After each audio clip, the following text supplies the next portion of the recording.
Сега ние повторно ќе се поврземе, односно ќе продолжиме со онаа тема за која што и вие, почитувани, си го кажавте вашето размислување со оглед на тоа дека 15 мај е денес меѓународен ден на семејството. Еве го насловот семејството јадро на општествената благосостојба. Сузе, добро утро.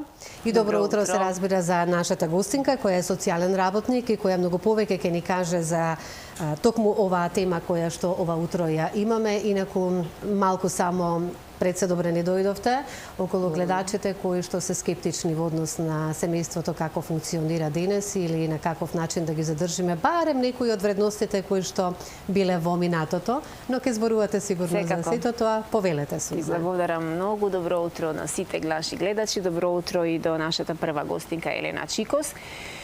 Семеен психотерапевт и социјален работник, дел од стручниот тим на групацијата Алтернатива. Така е. Знам дека имате во пракса многу големо искуство и малку би ни биле минутите во кои би споделиле вака и сведоштва и искуства и кои се најслабите точки, би рекла, на денешното современо македонско семејство. Ајде да почнеме вака од почеток. Јас не знам по кој предмет тоа го учевме во училиште, но она што се сеќавам поврзано со семејството е дека е основна клетка во општеството. Ајде малку пошироко да кажеме што представува всушност семејството. Да, благодарам што ми овозможивте да зборам на оваа многу важна тема. Семејството, да, така го учевме како основна клетка на општеството, тоа е социолошкото поимање на семејството, но семејството е основна клетка на човековиот живот, на човекот воопшто и во психолошка смисла и во емотивна смисла, затоа што во секое семејство ние ги учиме првите релации, ги учиме како да се справуваме со емоциите, со фрустрациите, се она што ние стануваме како битија, го учиме првично во нашето семејство. Семејството во системски семеен контекст е еден динамичен систем кој се развива во контекст, кој се развива неизолирана единка. Семејството има свој животен циклус, свој животен пат, значи се развива и се менува. Многу е важно семејството да имаме предвид дека семејството може да се адаптира, да функционира на еден начин кој е автентичен за секое семејство, не е нешто што е дадено како правило и секое семејство на тој начин е важно, мора да функционира. Така, колку е важна неговата благосостојба и од што најдиректно таа зависи? Благосостојбата на семејството пред се значи начин на кој семејството се прилагодува на секојдневните на секојдневните промени, на секојдневните предизвици кои се случуваат во нашето општество. Благосостојбата на семејството значи дека сите членови може да се чувствуваат прифатени во семејството, имаат простор да се искажат себе си, имаат простор себе си да се реализираат како единки, иако можеби понекогаш грешат, иако понекогаш можеби се случуваат тешкоти. Благосостојбата на семејството значи дека тоа семејство има можност, има снаги, има своји ресурси да ги надмине тие тешкоти и на тој начин да се поврзе. Благосостојбата е исто многу важна, благосостојбата исто така многу зависи од тоа какви се релациите во семејството. Значи на кој начин семејните членови се поврзуваат, на кој начин се одвиваат тие релации. Значи релацијскиот контекст во системската семејна терапија е најважен контекст во кој ние работиме, затоа што релациите помеѓу членовите се тие што им даваат снаги. Релациите во семејството се тие што го даваат тоа чувство на сигурност, на благосостојба и на валидност на таа една единка и му даваат ресурси и снаги да се адаптира во средината пошироко. Да. Вака во пракса можеби во теоретски звучи можеби лесно да се воспостават тие здрави релации во семејството, но во пракса не е секогаш едноставно и претпоставувам дека многу семејства имаат и потреба и бараат ваша поддршка. Како најбезболно или наједноставно да се воспостават тие здрави релации во семејството и возможно ли е кога станува збор за од различни средини кога доаѓаат партнерите, различна вера, националност, па и возраст, колку сето тоа влијае врз односите, односно добрите релации во семејството? Да, благодарам, ова е многу важно прашање, ќе се обидам да го структурирам на кратко. Значи семејствата за да ја достигнат таа благосостојба, важно е да градат своји здрави релации, но здравите релации не подразбираат јасно структурирани правила кои сите мора да ги почитуваат. Значи, здравите релации се релации помеѓу единки на нивни автентичен начин како функционираат. И ако зборуваме како влијае различната религија, возраст, сите тие разлики што ги има во секое семејство, секое семејство се разликува од другото и потоа е посебно, единствено и силно можеби, надминувањето на тие разлики ги прави посилни. Надминувањето на тие разлики ги прави подцврсти во нивните релации. Во минатото многу често се знаеше да се каже дека се очекува тешкотија во семејството доколку можеби имаат се припаѓаат на различна националност или различна религија. Дека средината ќе биде таа која ќе ги скара дури ако тие добро функционираат. Да, и тоа можеби важи за некои семејства, но тоа многу добро е што се менува. И релациите во семејството се тие што како они ќе ги изградат своите релации, како они ќе воспостават свој систем на функционирање и со тој систем ќе се адаптираат на сите промени, ќе функционираат, ќе бидат флексибилни на сите предизвици што доаѓаат, тоа нив ќе ги јакне, ќе ги гради, ќе ги прави единствено семејство кое е тука ќе дава база на сигурност за сите членови, ќе дава база на припадност и така членовите ќе можат да бидат функционални единки на општеството понатаму. Да, а и нивните деца, се разбира, нема да бидат жртвите на тој нивни избор, бидејќи и децата страдаат поради изборот на своите родители многу често во нашата средина. Колку пандемијата ги влоши или пак ги стави на тест семејните релации? Ние сме сведоци, сите имаме по некои примери во околината дека многу од браковите не го поминаа тој тест. Да, знаете, добро е ова како го кажувате тест, затоа што пандемијата на сите нас не предизвика промени кои не ги очекувавме. Нити ги знаевме, некогаш ги замислувавме, да. Нити ги замислувавме и тоа точно ги стави семејствата на тест, односно им даде еден голем предизвик со кој е важно да се соочат. Како тоа не затвори сите, ги направи младите поанксиозни, адолесценти да ги затвори во една средина каде што не можат да се изразат себе си, партнерите ги приближи, односно ги доведе во еден момент да бидат многу побрзо, поблиски едни со други, што некогаш и тоа можеби представа предизвик. Пандемијата од една страна семејствата направи да се приближат, односно да се поврзат тие релации, да ги зајакнат, да бидат тука едни за други, присутност да покажат. Некои ги оддалечи, некои што се во периодот пред карантинот кога беше надвор од земјата, некои останаа разделени по 6-7 месеци, па и подолго. Останаа разделени физички, но емотивната присутност, емотивната блискост која можеби и поддршката што се ја дава, нив ги зближи, им ги покажа снагите, им покажа како тие можат да функционираат. Но од друга страна семејствата во кои веќе имало предизвици, семејствата во кои веќе тензиите некаде постоеле или нешто имало, ама било ставено под тепих, со самото тоа што карантинот направи да сме блиски едни до други, се отворила Пандорината кутија. И на тој начин, како кажувате, вие не го поминале тестот, односно, било важно за нив да се соочат со предизвиците и да разберат дека тие предизвици не можат да ги надминат заедно, односно, подобро за нив е да се разделат или подобро за децата. И на тој начин, како кажувате, не го поминале тестот, односно поминале еден друг тест да си кажат сами себе колку е важно можеби да се оддалечат едни од други, а не да се приближат. Така. Сега можеби ова прашање што ќе ве прашаме покомпетентно да ми го каже некој брачен советник, но еве од вашето искуство сигурно можеби и вие ќе можете да ми одговорите.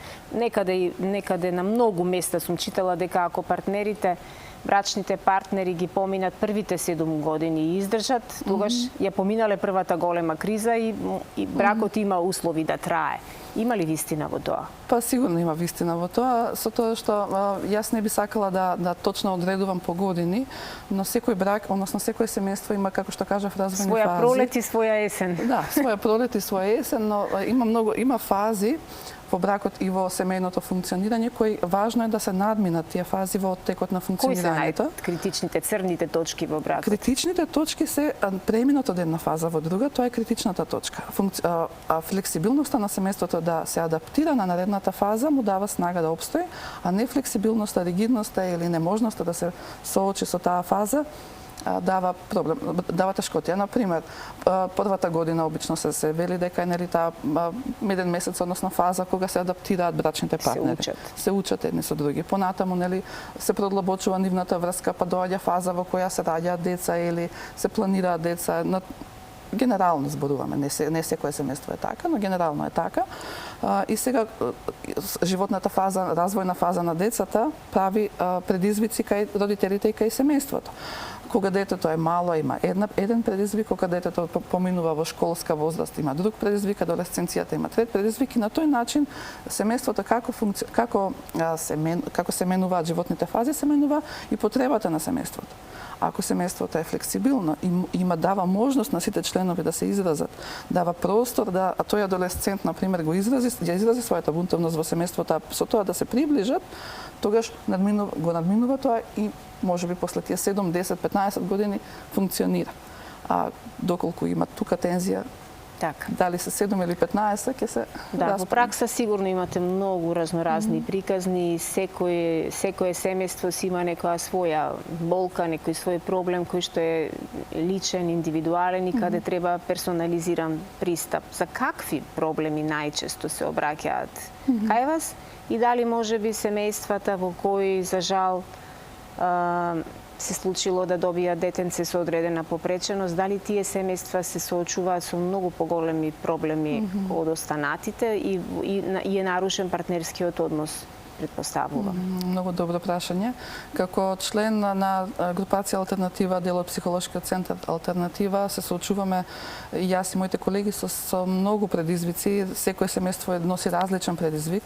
Најчесто и ова како што кажувате, најчесто семејствата се јавуваат на терапија, односно на советување кога се појава симптом кај дете. Ние викаме симптом, односно кога се јава некоја тешкотија кај детето. Детето, адолесцентот.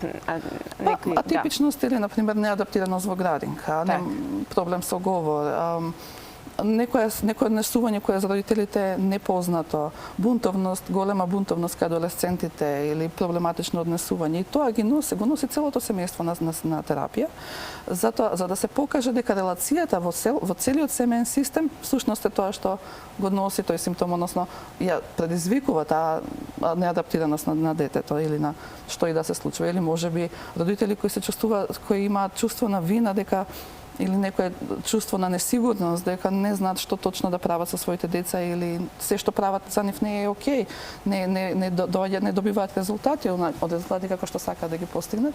Тоа е се што ги носи на терапија. Ова прашање што ме прашавте за деца за родители кога имаат деца со атипичен развој, секогаш се случува да тие семејства имаат поголеми предизвици од другите, но сметам дека и таму важи правилото колку семејството е флексибилно и колку има снаги за адаптација, толку посилно и може да се носи со предизвикот, а кога тоа го нема, се јавуваат на терапија и добро е што се јавуваат, затоа што барањето помош не е знак на слабост, тоа е знак дека сакаме да останеме силни. Тие семејства барајќи своја снага и сила се обраќаат да ги зајакнеме нивните потенцијали. Одлично. Колку во овие модерни времиња знаеме дека иако на сите денот ни трае по 24 часа, но родителите во денешно време најчесто немаат време за своите деца, децата пак се препуштени на своите телефони, диалогот, разговорот, заедничките моменти, размена на се што ни се случило во денот, просто и да нема време за сето тоа. Колку е важен разговорот помеѓу партнерите првенствено, потоа помеѓу родителите и децата, бидејќи децата толку брзо растат што ние не сме ни свесни кога тие пораснале и одеднаш се соочуваме со некој проблем кој не сме го виделе низ годините. Точно, не сме биле присутни да го забележиме. И ово што кажувате, разговорот, јас ќе додадам и присутноста. Не е само разговорот на што го кажуваме и начинот на кој го кажуваме. Многу е важен. Многу е важно да разговараме, многу е важно при тој разговор ние да не зборуваме за тоа што не е окей, да не зборуваме на начин да го оддалечиме партнерот или децата, туку на начин да ги приближиме, на начин да ги прифатиме, да разбереме, да сакаме да разбереме што тој адолесцент сака да ни каже или нашиот партнер, која тешкотија има, да прашаме како се чувствува денес, како го помина денот. Иако во ова динамично време тоа е многу тешко да се одвои доста време за тоа, иако важно е, но некогаш се доволни 15 минути во денот во кои ќе сме целосно присутни, значи без телефони, без никаква друга активност, без никаква друга мисла, да се соочиме со другиот како му е, што сака да ни каже, што сака да бидеме тука за него. Тоа го дава тоа суштинско чувство на сигурност и на прифатеност во едно семејство. Така. Што друго е актуелно периодот во групацијата Алтернатива? Со што друго е фокусирано вашето внимание? Групацијата Алтернатива е работи на доста проекти во однос на семејството и родителството. Ќе истакнам дека изминатиот период, а и претходно исто има програми за родителство кои се реализира во школи во Скопје, во кои се покажа како многу позитивна пракса работата парот родител дете како работи во група и во таа работејќи на тој начин, едуцирајќи се на тој начин, они ги зајакнаа своите односи, имаме многу позитивни искуства околу тоа. Во склоп на групација Алтернатива работи бесплатно советувалиште во кое секој може да се јави, да побара помош, да побара советување. Како да побараат помош? Ајде да ги насочиме гледачите. Преку веб страната на Институт Алтернатива слободно може да побараат контакти, да се јават или да пишат на Facebook страната, на Instagram страната. Во секој момент имаме семејни советници кои се тука да помогнат. Работат на доста други проекти, ќе има промотивен настан на Институтот за семејни студии на 20, каде што ќе се зборува повеќе за тоа што нашата групација работи. И сигурно уште многу испуштив. Во периодот се случуваше регионална конференција за родителство која е меѓу првите во регионот, каде што експерти од цел регион зборуваа за тоа кои се предизвиците на семејствата, кои се предизвиците на политиките за поддршка на семејствата. И ќе се извинам ако нешто испуштив, но групација Алтернатива е активна постојано и правиме нови работи се со цел да го поддржиме семејството и се со цел да помогнеме на родителите и на општеството да се носи со секојдневните предизвици. Така. Јас ви благодарам многу за овие информации. Навистина е убаво да се слушне дека постојат методи, постојат техники, постојат луѓе кои што се во оваа област многу стручни за да ни помогнат доколку наидеме на некоја црна точка или на проблем кој не можеме сами дома да го решиме. А сигурна сум дека во секое семејство периодично доаѓаат некои такви моменти каде треба да се побара стручна помош и воопшто тоа не е страшно, ниту пак е чудно, напротив, многу е полезно. И се надевам дека со некоја следна тема, која повторно ќе го обединува семејството, ќе се дружиме во нашето студио. Ви благодарам многу на поканата. Така, ви благодарам многу и јас, Слободанче. Повеќе вакви разговори ни се потребни. Неопходни не се. Да, дефинитивно. Многу ви благодарам исто јас.